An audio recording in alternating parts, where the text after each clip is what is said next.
Hey guys, so a little while ago I did a video on how to edit food photography in Lightroom. But what I want to do today is go a step back and talk a little bit about photographing food.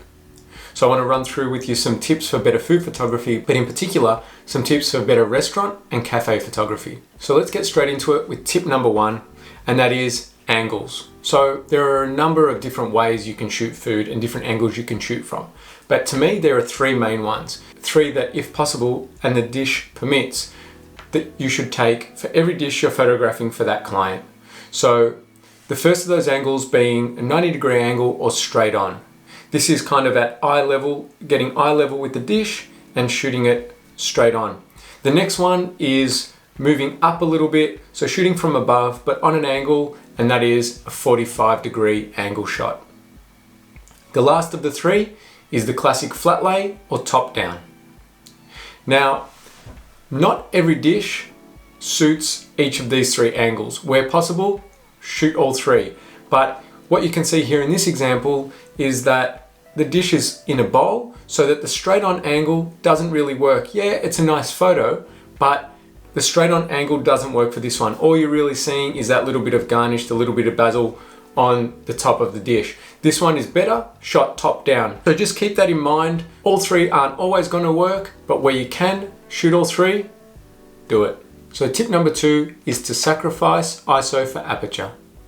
So this to me is one of the more important rules. What I see all too often is that in an attempt to get a really beautiful depth or bokeh in an image, people set their aperture way too low, and often as low as the lens will go, shooting at 1.8 or 2.8 or depending on what lens you're shooting with.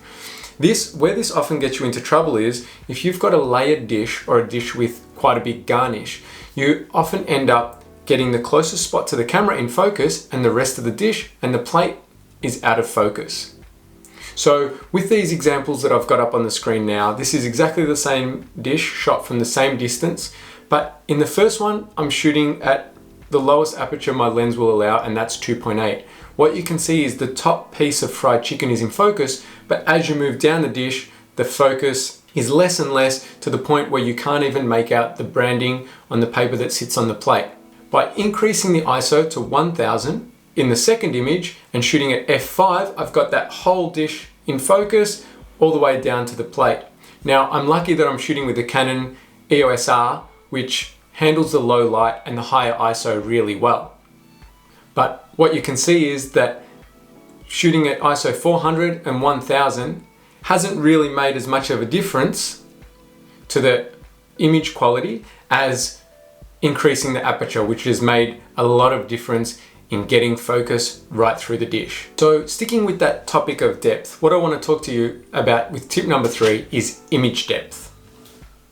So I like to use depth in an image to create not only a more dynamic image, but also help focus or highlight the dish that I'm actually focusing on. This can be done by having something a little bit out of focus in the foreground and layering up a background of an image to also be out of focus, bringing that the viewer's eye into the middle. So you can see here with the examples that I've got up on the screen, you've got that little bit of out of focus in the foreground and then again in the background. Tip number four is branding. So what I often like to do, and this particularly relates to restaurant and cafe photography, is use things like menus, coasters. If a restaurant has branded chopsticks or other little branded elements, I like to use those in an image to not only help create awareness of the brand, but to also fill negative space and create little pops of color throughout an image. Again, just making a nice overall dynamic look. So you can see here, I've used the little dessert menus that have got those nice blue colors through it. I've slid them under the plate. We've got a placemat which has the restaurant name on it. These all add elements to make these images distinct to that brand or restaurant. The next tip is one that relates to pretty much any type of photography for any client, and that is to remember to shoot landscape. Often, too many of us, myself included, are always shooting and focusing on portrait style images because the first thought is always Instagram. But landscape images are really important for your cafe restaurant clients and others so that they have access to web banner images when they need them, and also a lot of the media agencies that promote restaurants and cafes, for example, here in Australia we have Broadsheet and Urban List, they always require landscape shot images to promote a restaurant or cafe, or when they're writing reviews. So my final point is what I like to call isolate and group.